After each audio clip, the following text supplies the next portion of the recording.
So we are, as you'll remember from the last lecture, talking about bunching at kinks in nonlinear budget set models and how you can use that to estimate elasticities. And you'll remember that the basic puzzle this literature has confronted is why you actually don't see very much bunching at kinks at all for wage earners, right? And so we talked about two potential explanations. It doesn't seem like noise in the income generation process is really a plausible candidate when you calibrate the degree of noise that we actually see in the data. So today I'm going to talk about two other explanations which seem like they have more bite and are receiving a lot of attention in the current literature.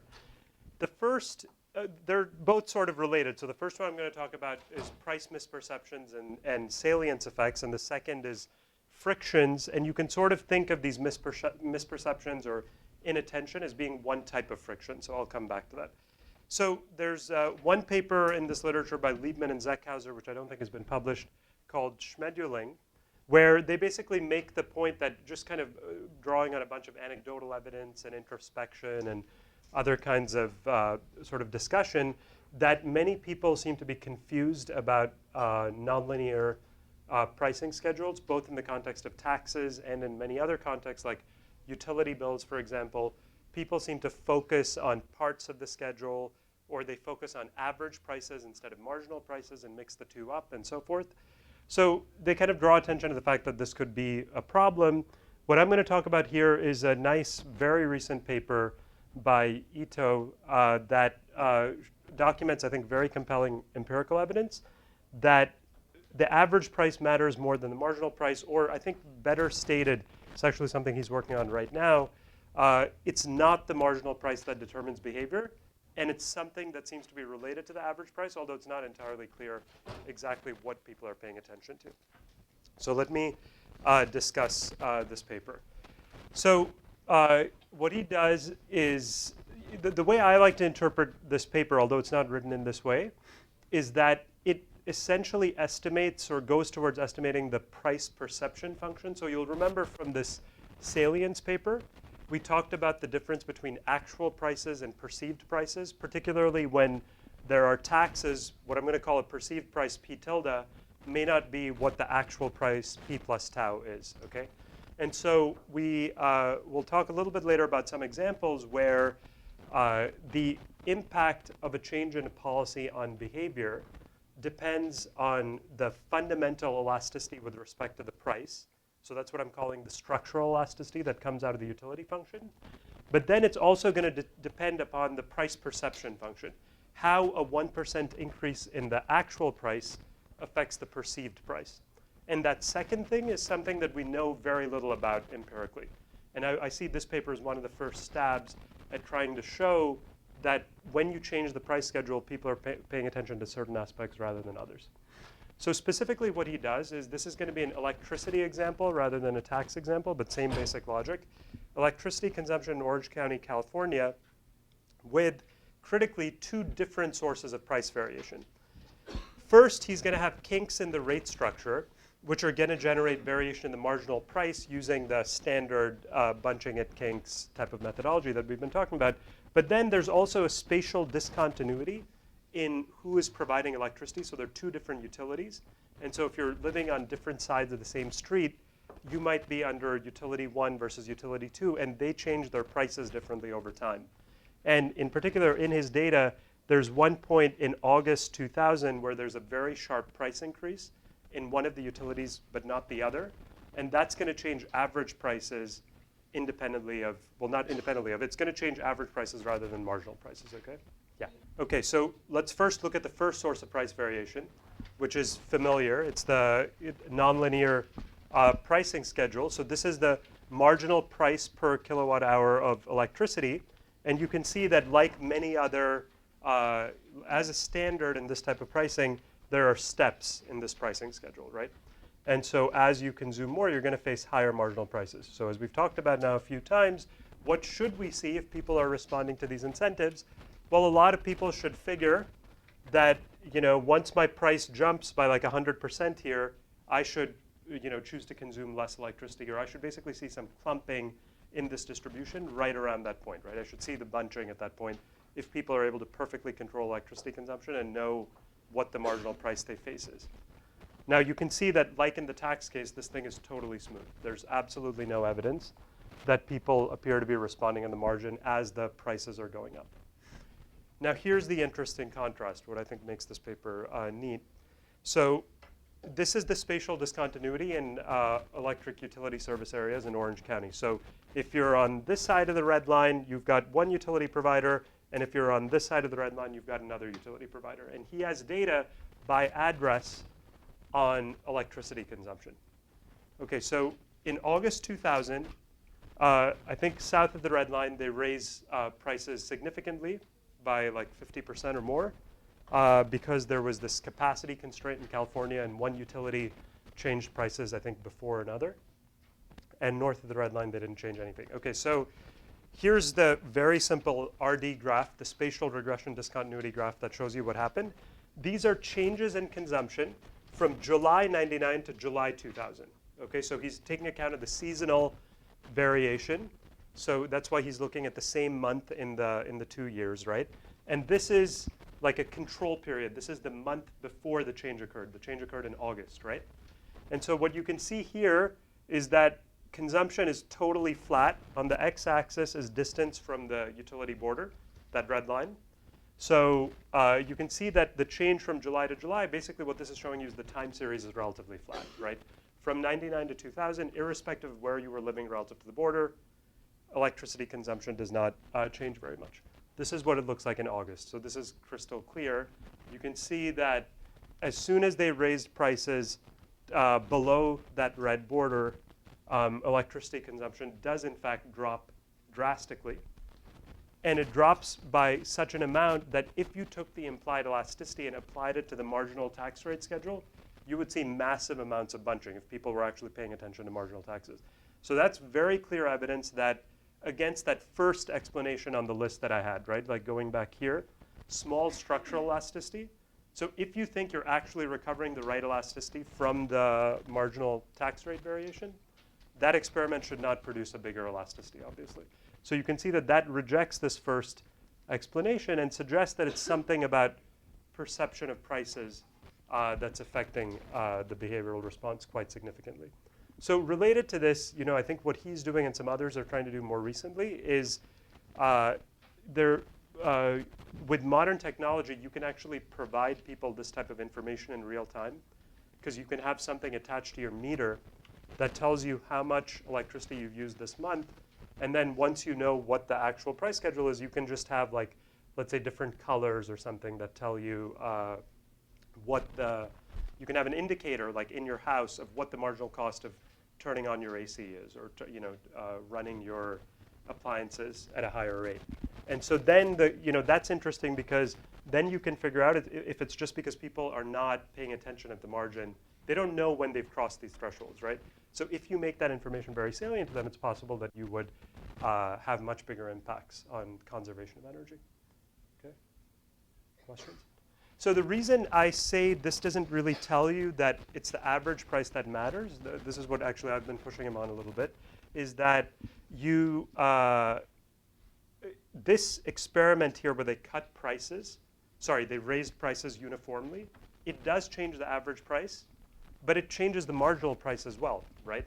And so it might affect behavior. It doesn't prove that it's the average price that people are paying attention to. It does show that people are not paying attention to the marginal price as defined by those kinks, but I think there's more to be done to figure out what that price perception function actually looks like. And I think that's actually a really interesting area to pursue further. Okay, so that shows you that perceptions seem to matter. I think perceptions are one element of this broader set of work that's been developing very rapidly recently on frictions and rigidities in job offers as a reason for why the impacts of tax systems on behavior are much, much more diffuse than you'd pick up with traditional methods. And so there are a series of papers now that have been written. I'm going to talk about a couple of the initial ones, and then I don't think we've fully figured out how to identify the impacts of the tax system broadly when you have these frictions, but these initial papers give you a sense that there's something important here to be taken into account.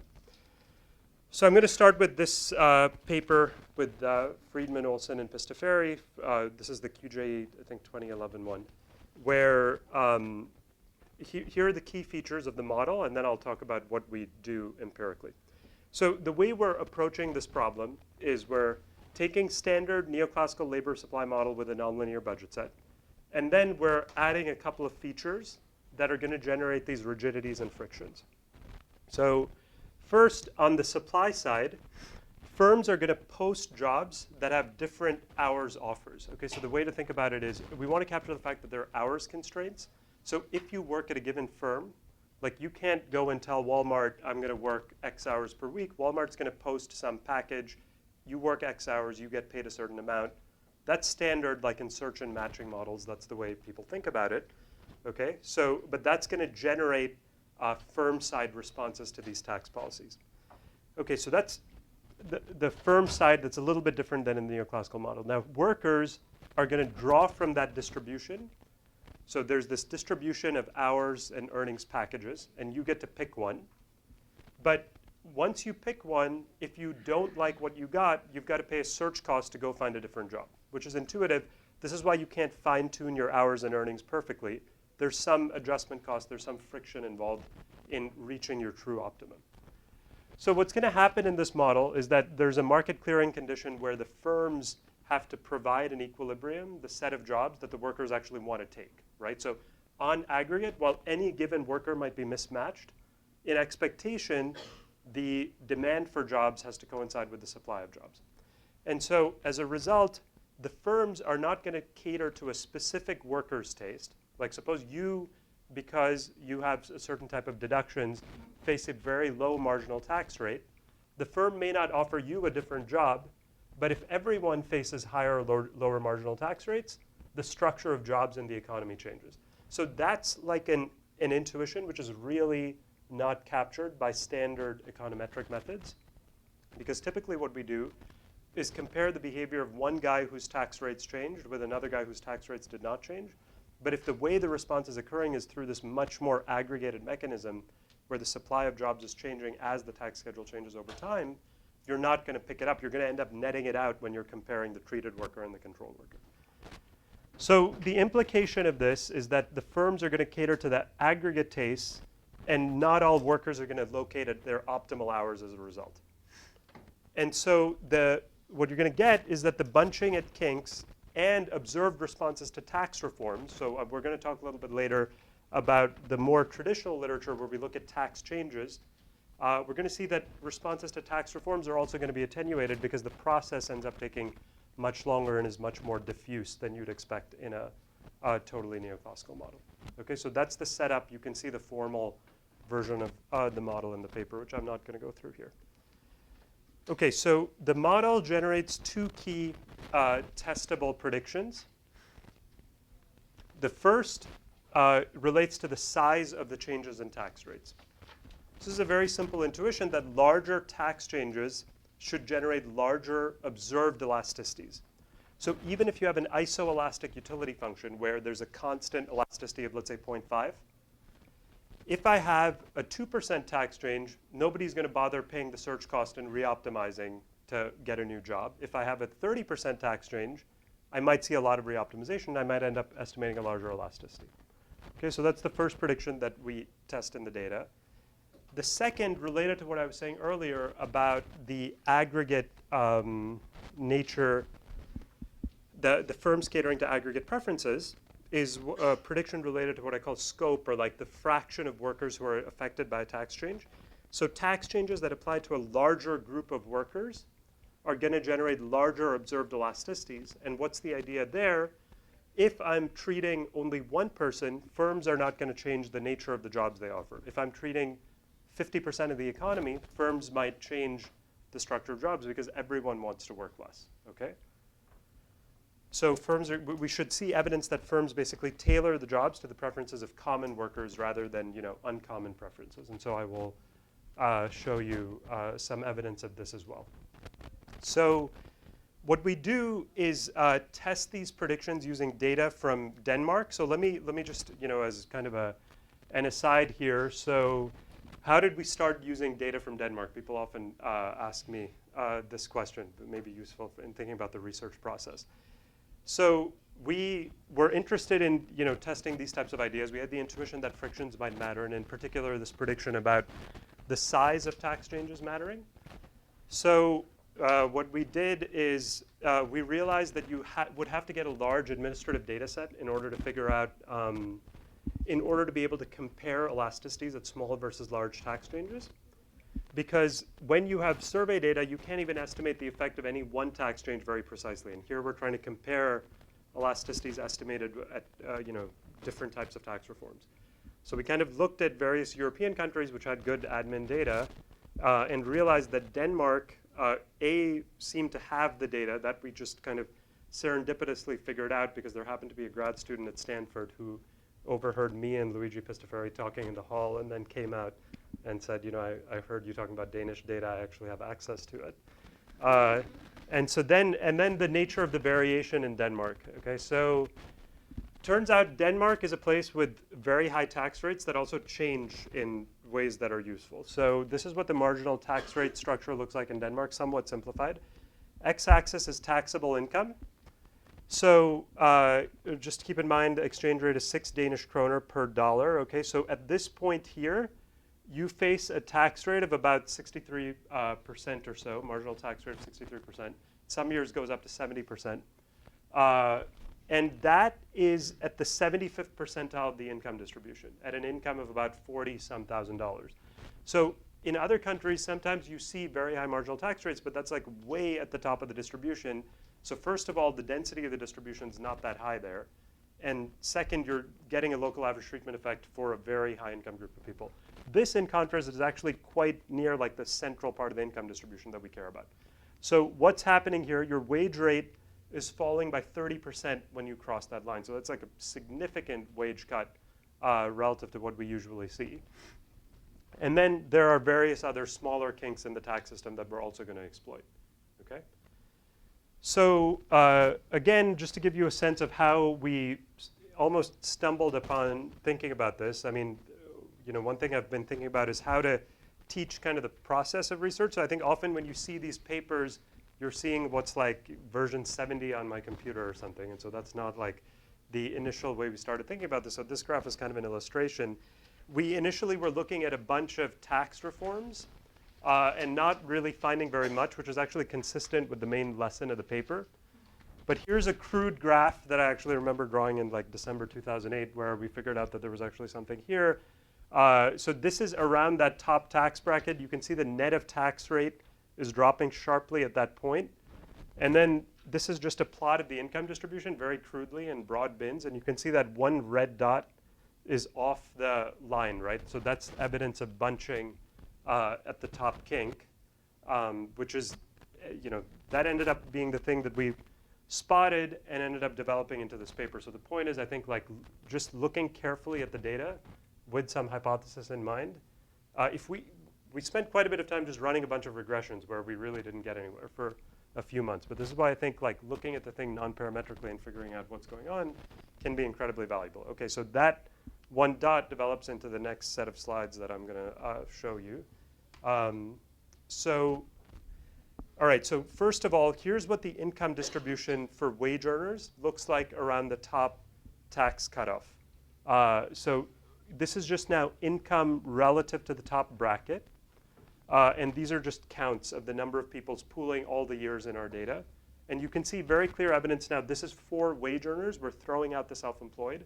So this is the first graph I'm showing you where you're actually seeing a behavioral response for wage earners where we think this is a real response and not a reporting effect. Okay? So it's actually relatively small, but there's clear evidence that people are trying to keep their earnings below that top tax cutoff, or they're reducing earnings growth beyond that top tax cutoff to some extent. So just a quick thing that, so how do you measure the size of that excess mass? So what's now become a standard technique in this literature is you fit a polynomial, a relatively high order polynomial to the income distribution, excluding the band right around the kink. Okay, so what we're trying to get a sense of is what is the counterfactual we're aiming for, right? It's what would the income distribution look like in the absence of that kink at the top bracket? So one way to think about it is, suppose I just leave out the mass right around the kink and fit a polynomial to that. What is the fit I would have gotten? And then calculate the excess mass as the area above that. Now that, if you think about it, actually is not technically correct, because it fails to take account of the fact that the excess mass has to come from somewhere. So you can't just directly fit it to the data on the right, because those points on the right would have been higher given that this group of guys, if there was no kink here, would have been over here, right? So you've got to make an adjustment for that, and we have this like little looping technique where you reallocate this mass and re-estimate the counterfactual. It's kind of a technicality, but that's what you end up doing. That's why the red line, our estimated counterfactual, is actually above the blue line, right? That's how it should be. Okay, so using that technique, you can calculate the amount of excess mass at the kink. You can see it's relatively precisely estimated, and then you can map that into elasticities. But actually, in this paper, we're not focused on recovering the elasticity. I'll come to this later.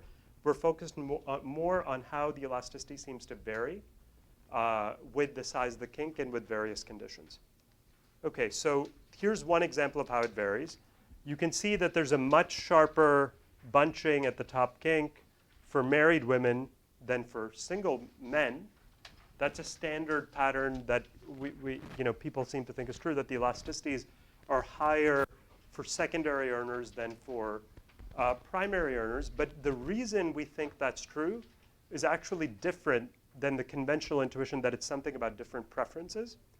So the striking feature of the data is that that spike that we started out with, right, that one dot, there's tremendous heterogeneity behind that that's driven by occupations. So here's the distribution of earnings for teachers in Denmark. You can see that there's just massive bunching right around the top kink. So teachers' salaries are set in a way such that they are right below that top tax cutoff for a very large fraction of teachers. In contrast, and I think this is intuitive, the Danish military doesn't pay much attention to the top tax bracket when setting salaries. So there's tremendous heterogeneity. And if you think, as is empirically true, there are more women who are in teaching than in the military, that's going to generate the pattern that I showed you in the previous figure, right? But a very different intuition than the actual elasticities being different. Okay, so the next thing we do is just useful to see is look at this over time. So this is what the income distributions look like in 1994, and then this kink moves over time. 95, 96, 97, 98, 99, 2000, 2001. You can see that the income distribution is very much tracking the kink. And that, as I will talk about a little bit later, is driven by these firm responses, the way the firms are setting salaries in response to where this top bracket cutoff is. Okay, now in contrast, now coming to that first prediction of the model, that the size of the kinks matter. Here's what the income distribution looks like around the middle kink, which is the smaller kink where wages change by about 10% instead of 30%. And here, you could see maybe a tiny amount of bunching, but there's really nothing, essentially. And so the point is, relative to the excess mass you would have predicted, given the behavior you saw at the top kink, if you account for the fact that this kink is about 3 times smaller, you should have seen excess mass of 0.35, but you only see excess mass of 0.06. So it's off relative to a constant elasticity model, which is exactly what you'd predict if they're frictions. That is, these really big super salient tax changes induce behavioral response, but the smaller things get ignored, right? So it's consistent with that. Here's another version of that. You look at a few different kinks and plot the size of the observed elasticity that you estimate versus the size of the identifying variation, the change in the net of tax rate at that kink. In a neoclassical model with a constant elasticity, this line should be flat. It shouldn't matter what size variation I used for identification. But in fact, it's clearly upward sloping, showing that the bigger kinks are generating more response consistent with the existence of these frictions. The other key fact in the data here, which I think is in some ways more interesting and important, is the firm side response. So to show you how that works, let's just take one specific example of the teachers. So as I was talking about before, this is just the salary distribution for teachers in Denmark, right? Tremendous bunching around the top tax cutoff. But here's the interesting thing. Take the subset of teachers who have deductions of more than 20,000 kroner. So think of this as people who have big mortgage interest deductions, they have big houses, they have a lot of money that they can subtract from their taxable income, and so it's going to be a higher, they're going to cross into the top tax bracket at a higher wage earnings level, right? So these guys all have deductions of more than 20,000, which means that they only cross into the top tax bracket personally at that dashed line. But look at what the income distribution looks like for them. It's virtually identical to the income distribution for the other teachers, the vast majority of teachers who do not have such big deductions. So I should have said earlier, to clarify, the vast majority of people in Denmark, like 70%, have essentially no deductions, okay, because of the nature of what they allow as deductions. A small fraction have much larger deductions. The point is, if you're the minority guy who has special tax preferences, it basically doesn't matter. Like, and that makes sense intuitively, right? As a teacher, you can't go and negotiate for a different salary or negotiate for a different teaching schedule very easily. You sort of get the preferences of the majority end up affecting your own job structure. Yeah. Are teachers unionized? Yes. So there's collective bargaining. Yeah. And the teachers get paid enough to be at the top income bracket. But remember, the top income bracket is at 40-some thousand US dollars, which is very similar to what teachers get paid in the US, actually. It's just that the top bracket is relatively low in the distribution, right? Yeah. So we're being very agnostic about what the exact friction is here. It could be Yes. It could be due to, okay. Well, I don't know if I'd say it could be due to the union. I mean, the way I want to think about it is the size matters, right? Which suggests that it's some sort of fixed cost kind of model. I don't know if per se, I mean, what's your story for why it would be generated by the union? If anything, my intuition is the unions would reduce the costs of responding because they facilitate coordination. That's why I think you might see such clear, like, exact targeting of this kink. Like, what I think is going on intuitively is teachers' union is negotiating with the government. When you cross this point, it's not worth bargaining for more salary. Instead, you negotiate for like more vacations or less teaching time or some other sort of benefit, which is exactly a distortionary response in response to the tax system, right? But the point is, it doesn't matter if your own tax preferences are different. It's the majority's preferences that matter. Why is that critical empirically? Because a traditional empirical design would effectively compare the behavior of these guys on the right with the people on the left. Like, suppose I took the difference between the two distributions, right? And I took the neoclassical model literally. I would say there's no difference in the behavioral response of a person whose deductions put them in a very different situation relative to a person who had small deductions, let's say following a tax reform or something. And I would incorrectly conclude that the tax system is having no impact on behavior because I've netted out this aggregate firm side response when I'm comparing the one guy with the other guy. Okay? So that's why I think that ends up being important. We think, let me now generalize this example. So that was teachers. So now take each occupation that you see in the data, okay? So for each occupation, we pick the mode of the earnings distribution. So what's the most common level of earnings? So the way to think about it is like for teachers, once you reach like 15 years of service, you hit the peak salary. And so a lot of teachers who are beyond that point end up getting a certain salary level, which we were seeing on the previous slide. So similarly, in many other occupations, there's a sharp mode. And then plot a histogram of the modes of these earnings distributions relative to the top tax cutoff. And you can see that the pattern from the teachers generalizes in the sense that in each occupation, they're setting the mode so that it's just below this top tax cutoff. It's almost like the top tax cutoff is acting as kind of like a lid on earnings growth in the Danish economy. And you would not have, again, to emphasize, seen that if you were looking at tax reforms. So coming back to what I was saying in the beginning about how the trajectory of this paper, we started out running these regressions of changes in earnings on changes in tax rates, a type of technique we'll talk about in I think the next lecture. But it's a very intuitive thing to start with, and you really end up finding nothing very stable, or you basically find no impacts.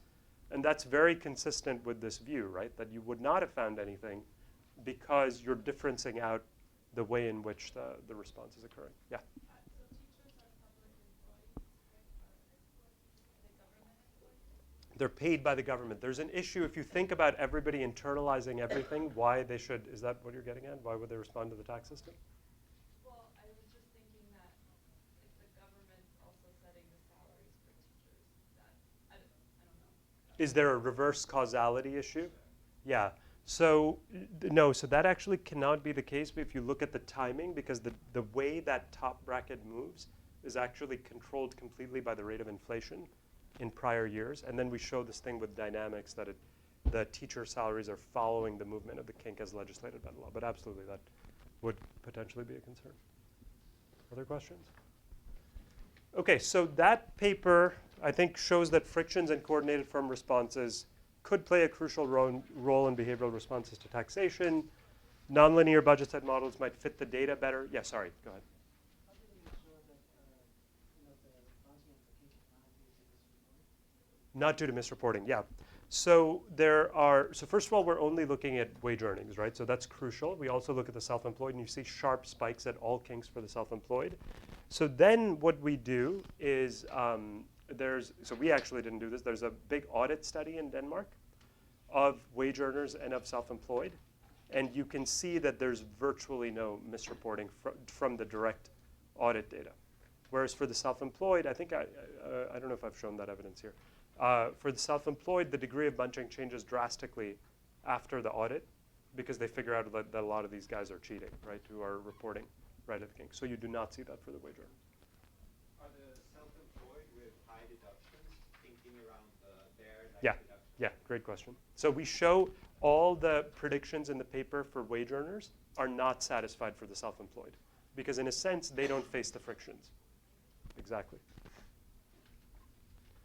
So, okay, so I've been stressing the standard methods will misestimate the elasticities. Now, I think the limitation of this paper, which I see more clearly now in hindsight after subsequent work, is that it doesn't yield an estimate of the structural elasticity, epsilon, or really the actual impact of the tax system on the earnings distribution. In fact, I think we probably dramatically underestimated the extent to which the taxes, that top bracket kink was affecting the distribution just by focusing on the sharp bunching at that kink point. So I'll show you that with the next paper, but basically I think that's sort of like the tip of the iceberg of the nature of the response, and the response is actually much more diffuse in a way that you can't detect, which is what we've realized with this subsequent study. So I'm going to talk about this paper using US data with John Friedman and Emmanuel Saez, where we identify the impacts of the EITC on the earnings distribution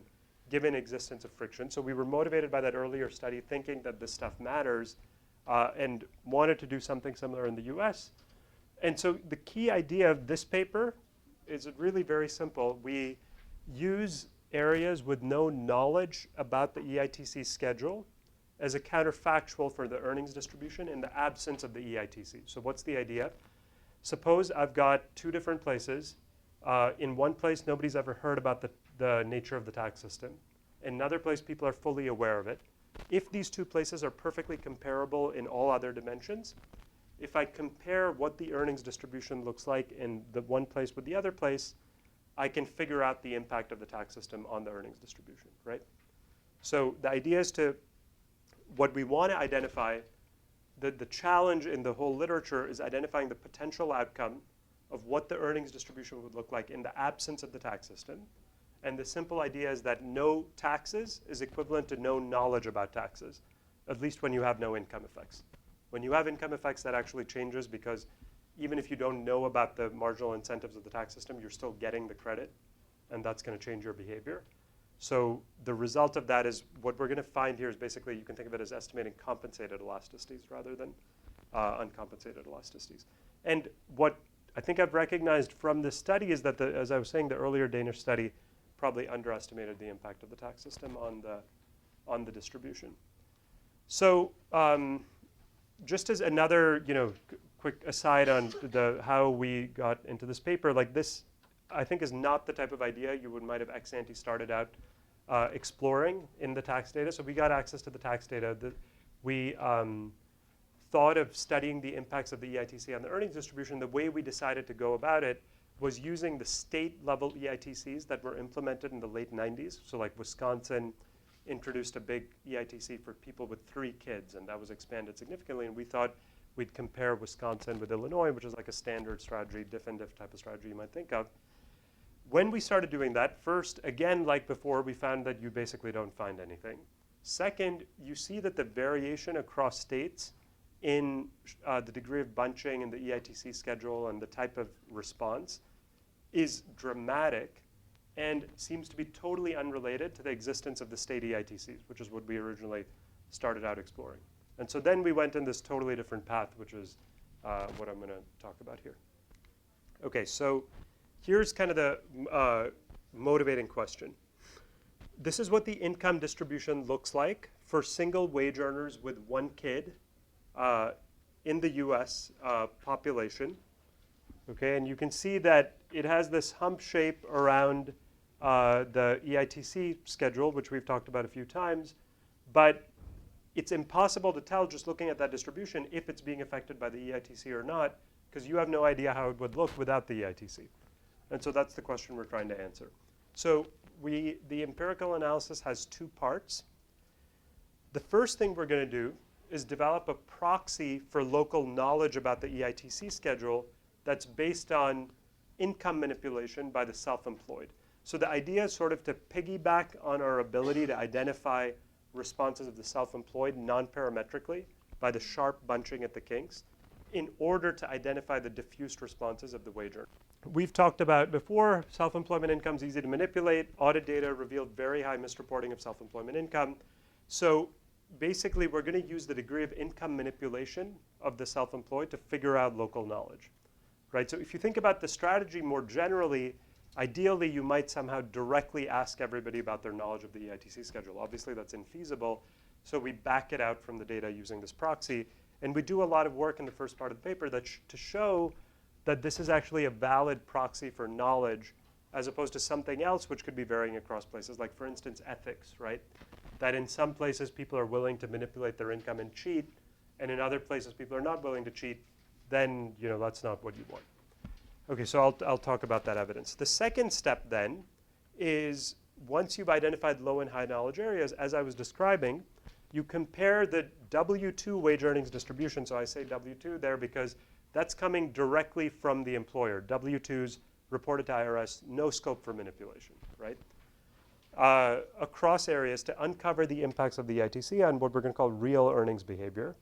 And as I was saying, yeah, wage earnings are directly reported, so there's virtually no misreporting. Now, one thing that's not on this slide, but I think is useful to keep in mind, is if you think back to that Rothstein paper we discussed about partial equilibrium versus general equilibrium effects and whether the EITC was reducing wage rates, what's kind of interesting about this technique, and we don't really develop in detail in this paper, but I think could be developed further, is that this type of cross-city comparison that we're going to do is going to include the general equilibrium effects, right? Because if in some places people know about the EITC and the low-income people start to work more, that's going to drive down equilibrium wage rates. And we are looking at the impact on the net earnings distribution, taking into account changes in W. So we're looking at the distribution of W times H, and we're incorporating changes in W when we do these cross-sectional comparisons. Okay, so what's that's a sword that cuts both ways, right? Because on the one hand, you come further away from estimating a labor supply elasticity because the wage rate itself is changing. But on the other hand, if you're interested at some level on the net impact of the EITC on low-income individuals' total earnings, this gets exactly that, incorporating the GE effects that you might be concerned about. Okay? All right, so 4 steps in this empirical analysis. The first step is to document variation across neighborhoods in the degree of sharp bunching among the self-employed. So this goes back to the kind of stuff I was showing you in the very first lecture of this class. And that's, this is the paper that comes from. So plot the earnings distribution, including everyone, wage earners and self-employed in Texas. You see a huge spike here. You do the same thing in Kansas, you see a much, much smaller spike. Texas and Kansas, the incentives are exactly the same. Neither of them has a state EITC. So there's no neoclassical reason for the size of that spike to be different across the two places. Now, more generally, I showed you maps that look like this. Do this at the zip code level in the US. Darker areas are places with sharper spikes. And you see that there's substantial heterogeneity. And there's substantial heterogeneity even at the local geographic level. This is how we figured out that the state EITCs are not the key part of the picture here, right? The way you can see that is your eye doesn't visually pick out the state borders. You can see that the heterogeneity is just as much within state as it is across states. And so that's the type of local heterogeneity that we're going to exploit. I showed you in the first lecture how this spreads over time and so forth. Okay, so that just shows you that there is heterogeneity in sharp bunching. So the next step is to establish that variation in sharp bunching across neighborhoods is actually driven by differences in knowledge as opposed to something else. And so we do a series of tests that aim to get at that. I think the best tests exploit movers, the people who move across areas in this panel tax data set. So we're going to focus on the subset of 54 million observations in the data where people are moving across zip codes, okay? And we're going to analyze how changes in the neighborhood that you live in affect your own sharp bunching behavior. So by sharp bunching, I mean reporting income exactly at the kink, and I'm focusing only on the self-employed here, okay? And so this event study, year 0 is the year that the person moves. I'm going to take a set of people who all started out in the middle bunching decile, so like average places in terms of the degree of response. And I'm going to break them into 3 groups. Guys who moved up to 10th decile places. So those are places like in southern Texas, which had super high rates of bunching. And then people who stayed in the same types of areas and people who went down to areas that have less local bunching of the prior residents, okay? And you can see that there's a big jump up if you yourself move to a place where other people were previously bunching a lot. So this seems to rule out the simplest kind of ethics stories, where if you think it's just that people in southern Texas are different from people who are in northern Texas, then it would be surprising if as soon as you move, your behavior changes immediately. I think the more important test and what really convinced me that this seems to be about knowledge is this next thing. So the knowledge model predicts a fundamental asymmetry, which many other models you would think of would not naturally predict. Moving to a higher bunching neighborhood should raise the size of your EITC refund or raise the amount of bunching, but moving down to a lower bunching place, as long as you have memory, should not affect the size of your EITC refund, right? And so these are changes in EITC refund. So this is now a scatter plot version of the event study. So we're looking at the change from -1 to 0. And here in this graph, we're actually looking at changes in EITC refunds rather than the amount of sharp bunching. That doesn't matter. The EITC refund is basically a measure of how concentrated the income distribution is around the plateau, right? So higher refund means more bunching around the kink. And the people on the left here are moving down to places with less bunching. So this is the change in bunching in the year you move.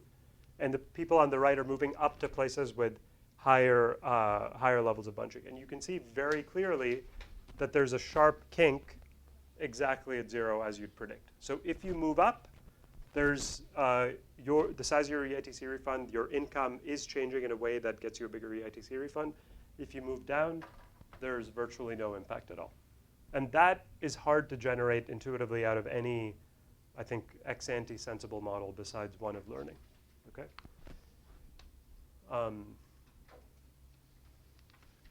All right, so what's actually driving this? I think I showed this graph in the first lecture. the single covariate that's the strongest predictor of this variation is the density of local EITC filers. And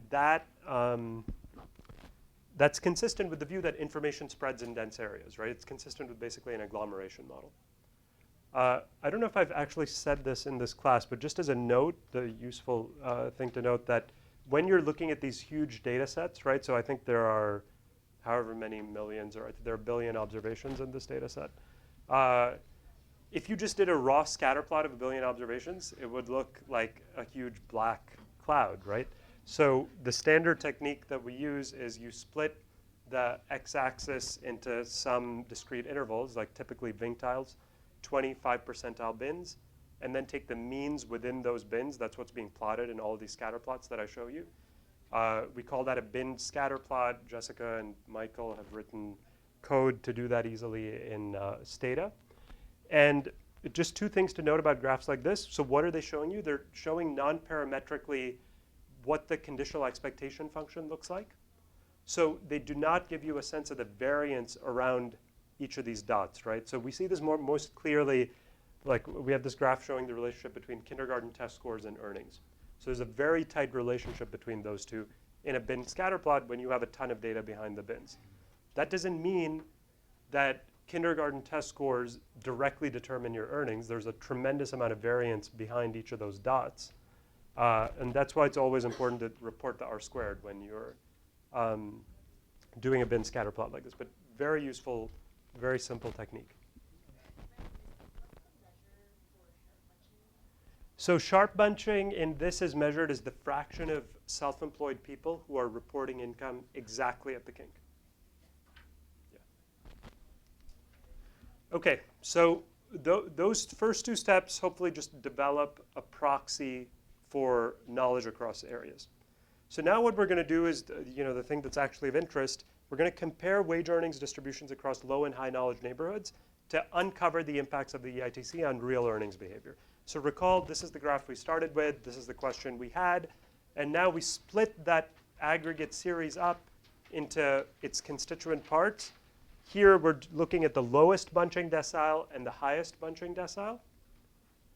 And you can see clearly the pattern that emerges is that there is more mass in the highest bunching decile around the plateau relative to the lowest bunching decile. But what I want to stress is that there is no way you would have figured that out by just looking at the distributions in either the highest or the lowest bunching decile. You need one to be a counterfactual for the other.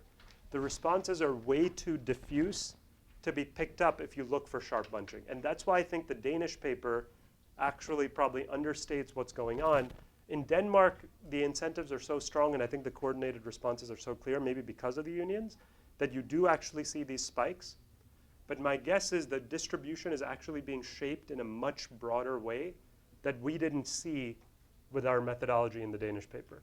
Whereas here, you actually do figure out that the effect is considerably broader than you would have thought just by looking at the thing directly. I mean, here you would have thought it was 0 if you hadn't broken it up in this way, right?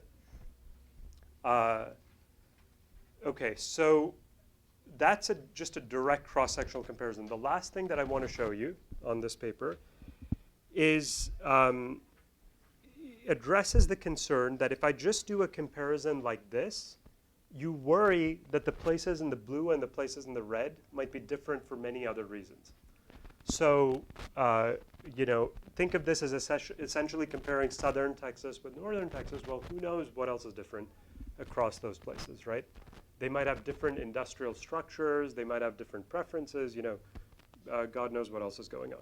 So in order to try to really nail it and show that this is a consequence of the EITC and not some other omitted correlated factor, we do this last thing. We compare the impacts of changes changes in EITC subsidies on earnings across low and high knowledge neighborhoods to account for omitted variables. So the logic is to exploit the birth of a child as a quasi-experiment. Okay, so first thing to note is that people without kids are essentially ineligible for the EITC. So as a result, the birth of a child generates sharp variation in marginal incentives. Now, ex ante, you should be skeptical about using the birth of a child as an instrument for labor supply, because you would think that that directly affects the amount a person wants to work, independent of the EITC, right? But what turns out to be really useful here, and this works, I think, given the scale of the data set, shows you the types of research designs you can develop. The cross-neighborhood comparisons that, low and high knowledge areas turn out to provide very good counterfactuals, as I'll show you. So this is what the earnings distributions look like in the year before the birth of the first child for wage earners. Everything I'm showing you here now is for wage earners, so we think these are real responses. And we're drawing these histograms for 3 groups: the lowest, middle, and highest sharp bunching deciles. And what you can see is that the year before childbirth, these 3 look virtually identical, right? So we're trying to say, these places look very comparable in the year before childbirth. This is what it looks like the year after childbirth. So green is the highest sharp bunching decile places, the places with the highest level of knowledge. And you can see that a clear excess mass emerges right in this area around the refund maximizing plateau. This is where you get the biggest EITC refund, between those dashed black lines. Exactly consistent with the fact that when you have a kid in an area, think of basically like dense apartment complex, a lot of EITC claimants, you have a kid, one of your neighbors has told you, there's this thing called the EITC where you can get a bigger refund if you have income in this amount. You try to do something about it. If you have a kid and you're out, living in the middle of nowhere and you're still eligible for the EITC but you've never heard about it, your behavior doesn't change very much at all. Okay? And you can see that also in an event study format where this is the age of the kid, right? So this is the year the kid is born, you become eligible. High bunching areas, the size of the credit, the simulated credit that you would get given your earnings, jumps up in the relative to the other places. Okay. The another thing that you can do, always useful to do additional placebo tests. So this is a scatter plot version of the same thing. Changes in the simulated EITC credit versus the level of sharp bunching in your area. Okay. So this is what I was saying earlier, in places where there's a lot of knowledge about the program, the size of the credit is going up in the year of birth relative to places where there's much less knowledge of the credit. Now what's the identification assumption behind that line, interpreting that as a causal effect of the EITC? It's that having a kid should not have different effects on earnings behavior across these places on the x-axis, right? So what's a natural test of that identification assumption? Repeat the exact same analysis for people going from 2 to 3 kids, because the EITC incentives don't change when you go from 2 to 3 kids, because you get a bigger credit when you go from 0 to 1, 1 to 2, but 2+ kids, you get the same credit. And that, you shouldn't see anything, and in fact, remarkably, given the sample size, you do find a statistically insignificant effect there. Showing clearly that assumption seems to be satisfied. Okay. So what's the bottom line here? We think that the EITC is in fact having big impacts on the earnings distribution. It's really important from a policy point of view to figure out where that increase is coming from. So we're seeing that the earnings distribution is becoming more concentrated around the plateau when, as a consequence of this program. But that could be for 2 very different reasons. One is because people start to earn more when they're in the phase-in region, or it could be that people who are in the phase-out region, where they're facing these extra taxes of 20%, cut back to get to the plateau. And obviously, those have 2 very different impacts in terms of what you might think about the policy. So we studied these distributional shifts. I'm not going to show you those results here in the interest of time. And we estimate that actually 3/4 of the increase in earnings happens to come from the phase-in region than the phase-out region.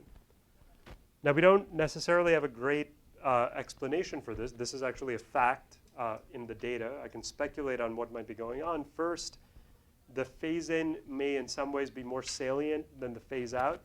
So, much higher match rate, 40% match rate. A lot of people are aware of that. The other thing that we see in the data is that the way in which people seem to change earnings is partly by taking additional part-time jobs. The way we can see that is the number of W-2s you have goes up because of the EITC. But that occurs primarily in the phase-in region rather than the phase-out. So in the phase-in region, in order to be earning like $7,000 in the US, you can't possibly be having a full-time job at the minimum wage. You'd be earning more than that in the US, okay? So the people who are at like 7,000 or 6,000, they're going in and out of work. There's a lot of like transient short-term jobs.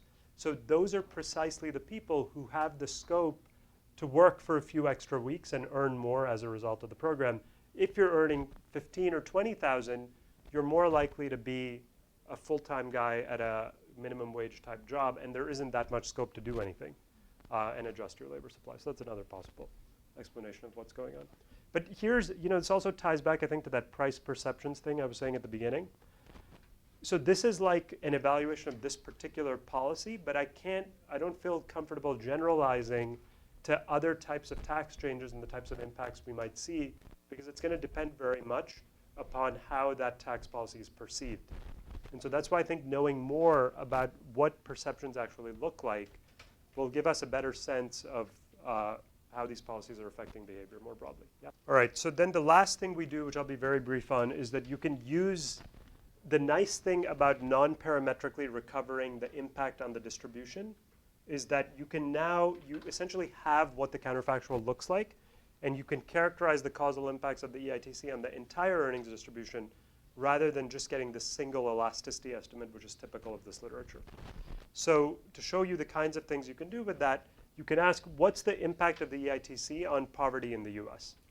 And take the people who are in our sample, what fraction of people are below various thresholds, like 50% of the poverty line, 150% of the poverty line, and so forth.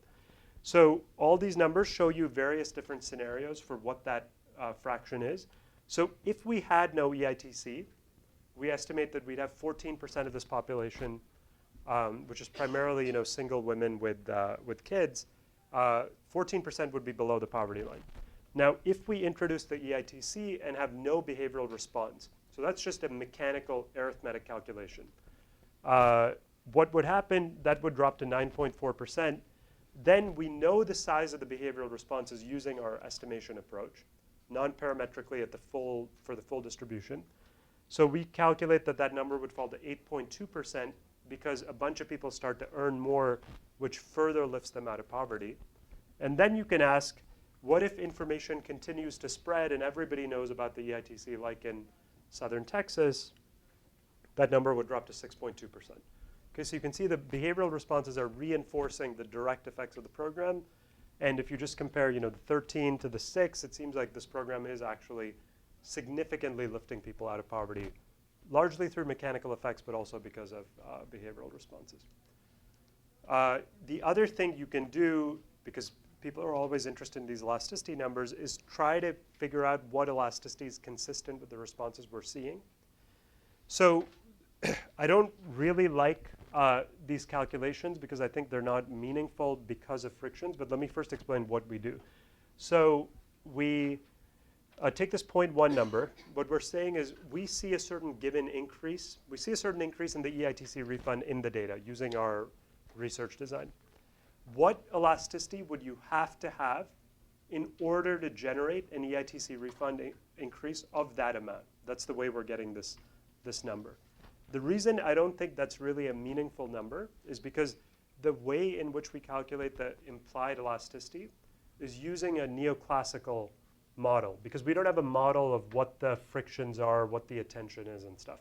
And so the model that we're using to back out this 0.1 is one that would generate an enormous spike right at that refund maximizing point, which we know we don't see in the data. So this is like kind of a back of the envelope calculation to give you a sense of the magnitudes. But really, in order to figure out the structural elasticity in this context, you need to understand what the nature of the frictions are. Also ties back to the comment earlier about understanding what the price perceptions are. So that seems to me like an important frontier in this literature, which actually a bunch of people, as you saw, there are many, many papers now working on. Okay, so any questions? Okay, so that is all I'm going to say about nonlinear budget set models. I started with that because, as I've been saying, that is, I think, the active area of this literature. So now I'll just review so that you know the more traditional labor supply literature. So we're going to return to the simple model with the linear tax, which is what people actually have worked with much more commonly. There's a huge literature in labor economics going back to the 70s that estimates effects of taxes and wages on hours worked and participation. And I'm just going to show you some selected estimates from that older literature rather than giving a comprehensive review. There are those handbook chapters that I mentioned if you need all the references. Okay, so the first thing that I'm going to talk about, I'm going to focus on things that are a little better identified. There's also this massive literature that uses instruments that basically we've concluded are not valid and cross-sectional regressions and all this other stuff. So I think one of the first credibly identified studies is the negative income tax experiments, some of the most famous and important social experiments in the US. So here they literally experimentally varied the tax rates that people faced in a bunch of cities in small samples. And what they did is they provided lump sum welfare grants, G, where G is varied, as I'll show you, combined with a steep phase out of 50 to 70%. And there are a bunch of analyses of these. The one I'm going to focus on is the one by Orley Ashenfelter. And they had several groups with random assignment to each one and approximately 75 households per group. So what are the groups? You can see that they got a bunch of different grants going from 3,800 to 5,600. And then they were phased out at different rates, 50%, 70%, 80%. And as a result, they had different break-even incomes. Okay, so all these people facing different budget sets at the low end of the income distribution. Ashenfelter and Plant present non-parametric evidence of labor supply effects using this variation. And the way they think about it, I think, is very natural in a couple of ways. They compare the implied benefit payments to treated and control households. So they say, so let's say there's a control household, to make it simple, who's not eligible, and there's a treated household who is eligible. I take the earnings of each guy, and I compute the refund that he would have gotten if he were eligible. So the treated guy is actually going to get that refund, and the control guy would have gotten that amount. And the difference between those two is a measure of the amount of behavioral response, right? And what is that behavioral response going to be driven by? It's going to be driven by changes in hours and changes in participation. Now, that I think is it's a useful and simple way to capture the aggregate behavioral response. B, as you'll recall from earlier lectures, that is actually exactly the relevant parameter for welfare analysis. Because if you think back to like the government revenue leakage formula for excess burden, what you want to know is how much extra money did you have to spend as the social planner because of behavioral responses. And that's exactly what Ashenfelter and Plant are calculating. How much did the size of the tax refund change because of the behavioral response? So what's the drawback of computing that statistic? You don't separate income and substitution effects. You don't get Hicksian and Marshallian elasticities, which perhaps if you want to predict labor supply effects of other programs, obviously that would be useful to know what those look like. And income effects could be pretty important here because of the size of these lump sum grants that you're giving people. Okay, so they show you for each experiment what the payments were, for each treatment group, what the payments were in each year of the experiment. Sorry, the fonts are small. You can look in your handout. And let's just focus on the first row. So you can see that the pre-experimental payment was, so what that means is what would I have predicted that I would pay these guys given their labor supply prior to the initiation of the experiment. And so I would have predicted that I'd give them 200. And what do I actually give them? Well, I actually give them larger amounts. That shows you that there's a behavioral response. They're changing their behavior in response to this program to get a bigger grant once you've put these incentives into place. What's basically going on? I face a 70% marginal tax rate. I cut back on my labor supply so that I can get a bigger tax refund, right? Okay, so significant labor supply response, small overall. You can back out roughly what the implied elasticities are. The implied earnings elasticity for males is around 0.1. So just to be clear, like on the previous slide, you saw some pretty significant changes in amounts. But remember, you're talking about a 70% marginal tax rate. So that's why the implied elasticity is going to be relatively small, because you're changing the prices by a massive amount. The implied earnings elasticity for women is around 0.5, again bigger, so that this is one of the studies, one of many studies that contributes to the view that women are more elastic than men. Although, as I was saying, I suspect that has something to do with the structure of jobs rather than preferences.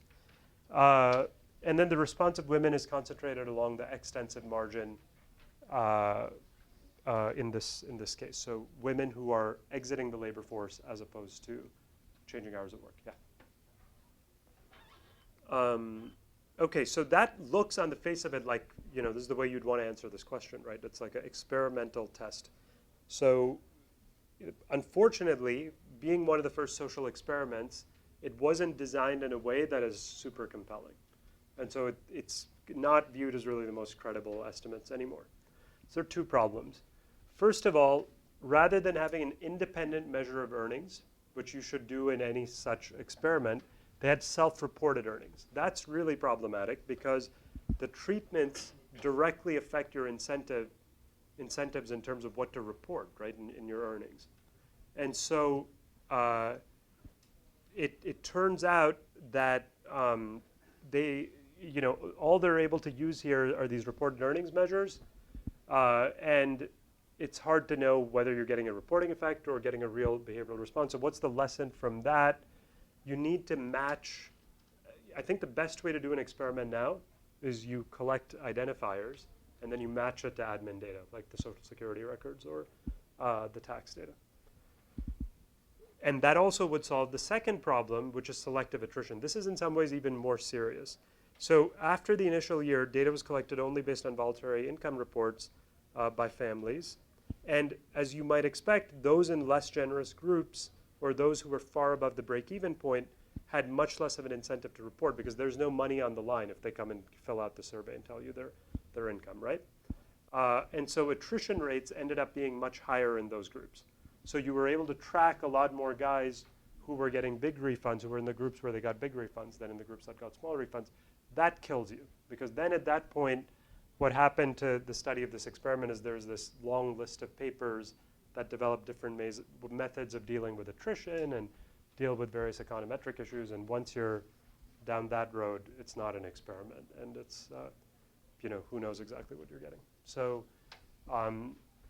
in principle, I think exactly the right type of design.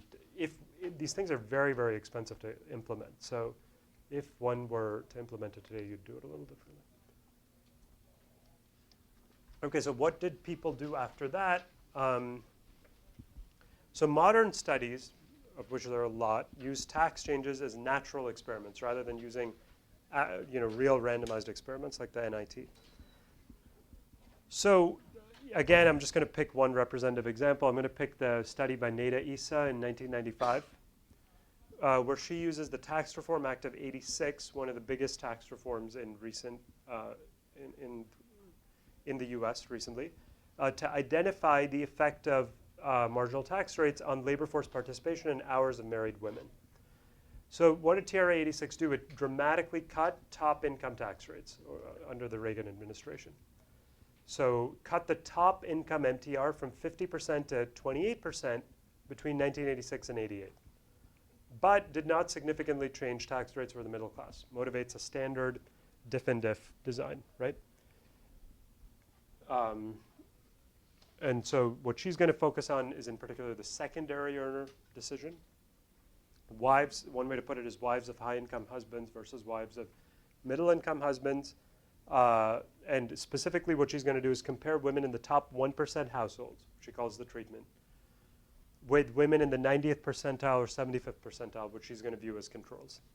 She uses data from the CPS over these years and constructs tables like this. All right, so this is a standard diff and diff table. We've got before and after the tax reform, and then we've got three groups. High, that's the top 1%, the treated group. 75th percentile, 90th percentile are people whose tax incentives changed less. This table shows you the marginal tax rates faced by these groups. So notice the marginal tax rate was 52% on average before, 38% on average after, 14% decline for that group that we're calling the treatment. These guys had smaller changes, only a 4% decline and only 7% decline here. And so then you can compute the diff and diff of the first stage, right? This is the first stage impact on taxes. 10% relative decline in taxes for the high income guys relative to 75th percentile, 7% decline relative to the 90th percentile, okay? So that's the research design. So now replicate the table with the outcome. So this is labor force participation. Before, 46% for the top 1%, women in the top, married to men who are in the top 1%, okay? 55% after, change of plus 9%. At the 75th percentile, the change is plus 5%. At the 90th percentile, plus 4.5%. So what's the diff in diff? It's a plus 3.7% here, plus 4.5% there. So she's estimating about a 4% relative increase in the probability of working for these very high income women relative to women who are closer to the middle of the income distribution. So hours conditional on employment, same exact research design, right? For the women who are working, what are their hours of work? There's an increase here, et cetera, et cetera. One thing I will note, the fact that you see extensive margin responses in the previous slide means that doing this directly is actually a little bit sketchy because there's a selection problem, right? We know from this slide that a different set of women are working after versus before. So if you take mean hours of work conditional on working, now you're comparing two different groups of people, and there's potentially a problem. This is what I was saying before. Anytime you see extensive margin responses, it becomes much harder to identify intensive margin responses. If I remember correctly, she tries to correct for that using some parametric adjustment, but that is definitely a complication. So the more, okay, so what's the bottom line? She estimates participation elasticity of about 0.4. Hours elasticity of actually 0.6, and so then this contributed to the view that these elasticities are actually enormous. So elasticity of 1 means that you're very close to being on the wrong side of the Laffer curve. You're at the revenue maximizing point. Like the Reagan tax cut might actually have generated more revenue, which is a claim that you often hear actually. So that I think is actually not correct. And the reason that's not correct is because the fundamental question is whether the common trends assumption actually holds. And there are many stories you can tell that might bias the result, might violate that assumption. One might be a change in the nature of assortative mating over time. Another, you know, just kind of loosely speaking, you might think there's like a trend, let's say, towards power couples, which could be due to assortative mating. So so let's say in the 1980s, people in the top 1% had non-working spouses. In the 1990s, social norms changed or whatever, and professionals were married to professionals. So this is like the changing assortative mating type of idea. Whereas, let's say, perhaps for the middle class, you know, you were always married to working middle class wives. So if something changed at the top of the income distribution in terms of preferences for work for the secondary earner over the 80s, which actually is plausible because if you look at the history of the US, in the 80s, there was a dramatic expansion of income inequality, especially at the very top, part of which could have been driven by these types of phenomena. That would generate a problem.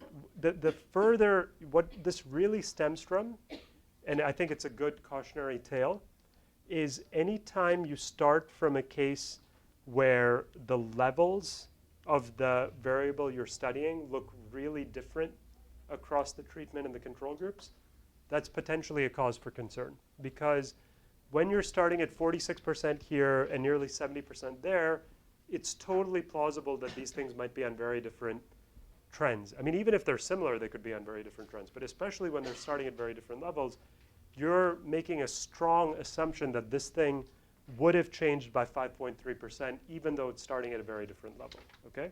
So Liebman and Saez use admin data to replicate Issa's study in 2006. So they take the Social Security records matched to the SIP. And here's what they find. So they plot the fraction of married women with positive annual earnings by income group. So what's nice about this is now they have enough data to do this over many years, do it non-parametrically. So the table, if I just show you the table, it looks convincing, right? Like there was this differential change across the treatment and the control. But now I show you all the years. This blue one here is P99, the treated group in the ESA study. And you look at these lines and they basically just look parallel. I mean, there's some noise, but if the elasticity was 1, there would be a huge break in the blue line relative to the other lines. But there's absolutely no evidence of that. In fact, the elasticity seems closer to 0. So that shows you why it's, the DD method is incredibly, I think it can be very misleading potentially. And has to be, if you apply it, I think you need to have a lot of pre and post data so that you can assess the trend.